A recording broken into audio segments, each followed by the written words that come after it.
Welcome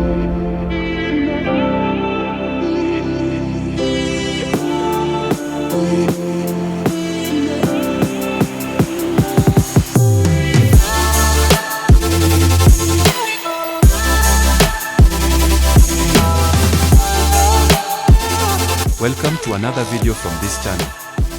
In this episode, the Cycle Bank takes you on a different adventure than the usual cycling content this channel is known for. On October 11, 2025, I got invited by the Hike Factor group to join them on a 3-day adventure on top of Mulanje mountain. It's an adventure I have been dreading to attempt and didn't want to miss this once-in-a-lifetime opportunity. The day started like a normal day. Cycling in the morning, we're going to work and having lunch as usual. After which I left my normal daily routines and went to meet up with my 10 other friends in Libe, where we drove with our hiking gear to Phalombe.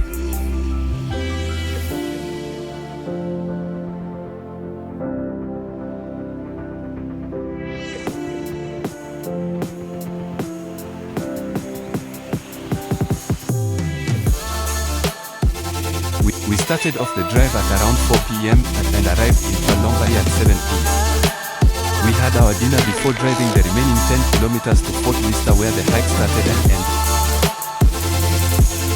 At Fort Lister we recruited Snowden and his team of porters. About 5 of them who carried for us the tents, the cooking utensils, our food and sleeping bags. They also helped us navigating the trails in the night as they know the routes like the back of their hands. The hike started at 9 p.m. It was very dark and we could not see anything without our headlights and torches. Fortunately, everyone was ready with their own lights. And much as I was fearful of a night hike, it proved to be a very good strategy. In my layman's thought, I was thinking it will be very cold when climbing up the mountain in the dark. And I had to put on a warm jacket. Little did I know that after less than 2 kilometers of hiking, I had to remove the jacket as the climb proved to be very tough and I sweated a lot. Halfway through the hike, most of us had used up the water that we had carried. Fortunately, there are many streams with fresh cold water where we could refill our bottles.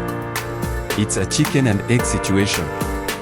You can't carry too much water with you going up the mountain as it is going to be heavy, but then you still need to drink a lot of water to keep the body rehydrated from the massive sweating.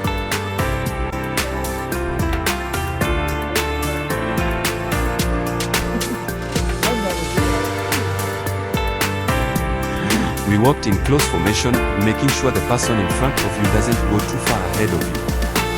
That way, we could ensure that we are all stepping on the right path and no one is being left behind. This was critical. Being a night hike, getting lost is not something you want to happen.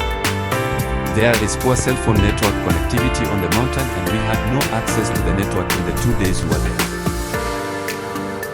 The few signposts which were erected along the trail to direct hikers have since been vandalized, making it more than a necessity to have local porters guiding you on the hike. I must say, I was impressed with these porters. The amount of load they were each carrying on their heads and the speeds at which they were climbing the steepest sections is just too sudden. In some sections, I had to climb on both my feet and hands as the sections were too demanding. My cycling endurance exercises proved useful as I had to persevere a lot and not listen to any slight aches and pains.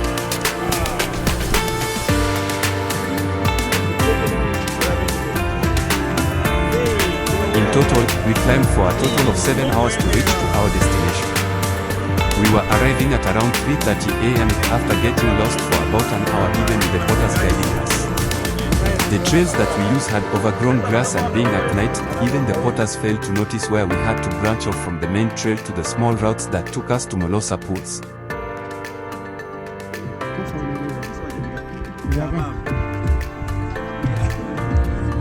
This is the one we missed.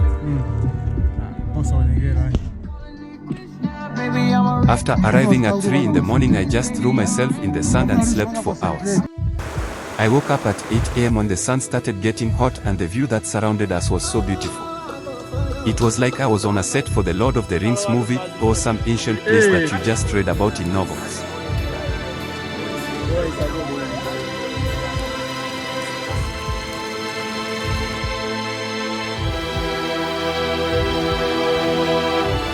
It was hard to believe that we were still in Malawi with such a beautiful environment around us.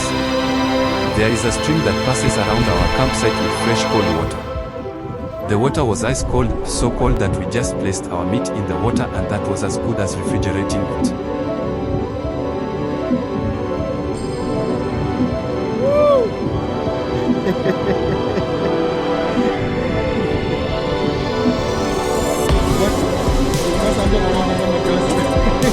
We had initially planned to do some hikes on the following day, but after the torture we went through climbing to the camping site, almost everyone had no stomach for more hiking. All we needed was a relaxing rest, a chat and some food. Others went swimming in the nearby pools, whilst others played volleyball by the river.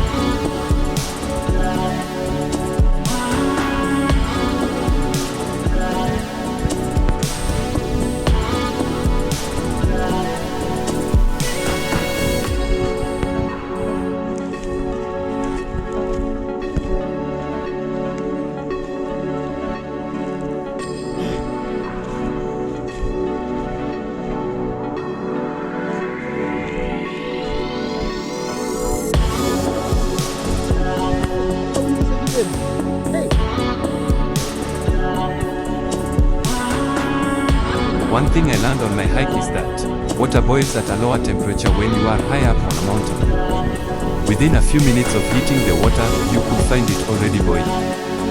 But drinking the same boiling water couldn't burn my tongue.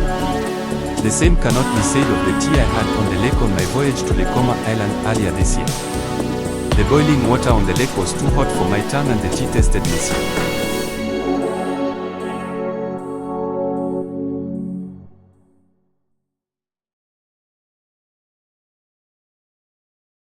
To undertake a hike like this one needs to be very physically fit.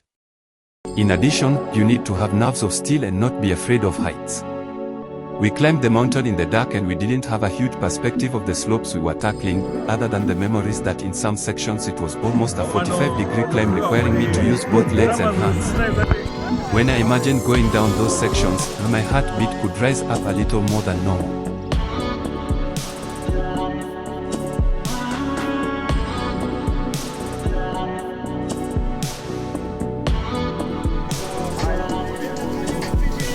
My solace came from two facts: that some people in the group had done this trip several times before and were at ease that they will make it down without any problem. Secondly, we had 3 ladies in our group and they seemed not to care. So why was I worried? I asked myself.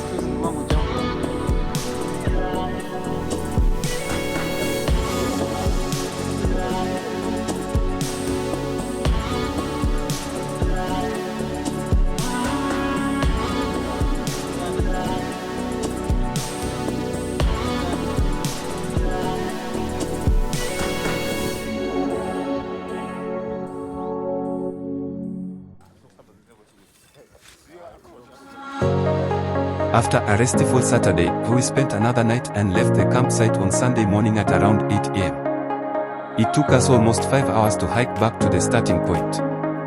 It was a 11-kilometer walk and going down is also equally challenging, especially in the steep sections where you need to use the legs for braking on top of the usual task of carrying the body.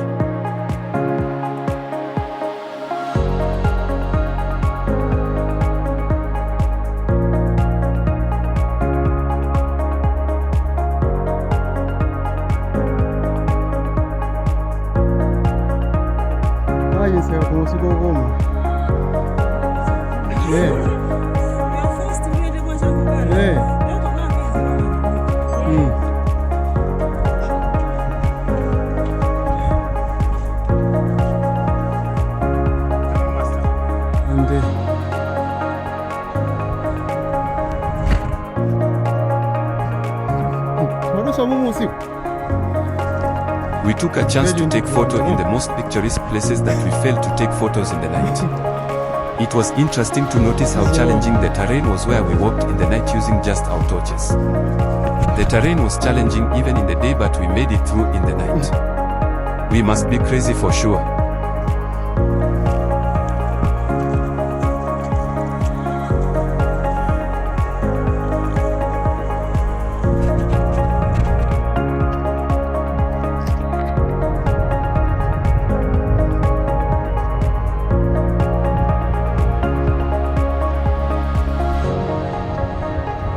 There are a total of 68 peaks on top of Mulanje mountain. Most people only know of Sapitwa because it is the highest. But there are other peaks which are also quite challenging. Sapitwa is next on my list, but not for this year. The challenge I took was enough for this year.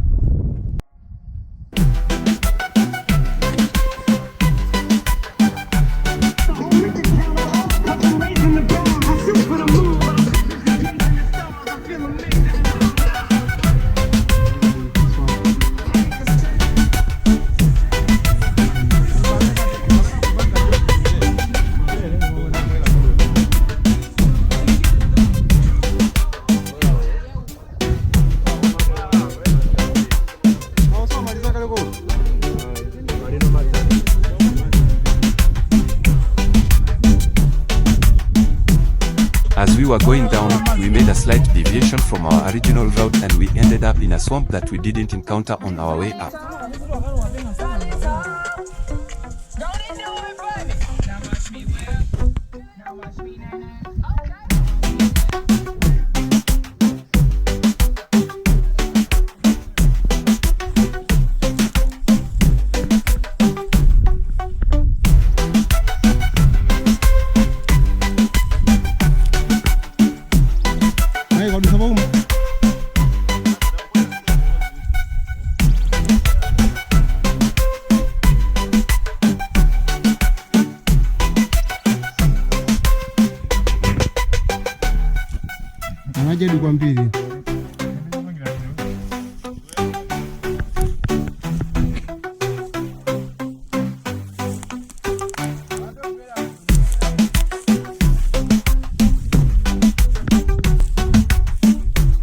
The grass that you can see here is the type that is used for making brooms by the local communities.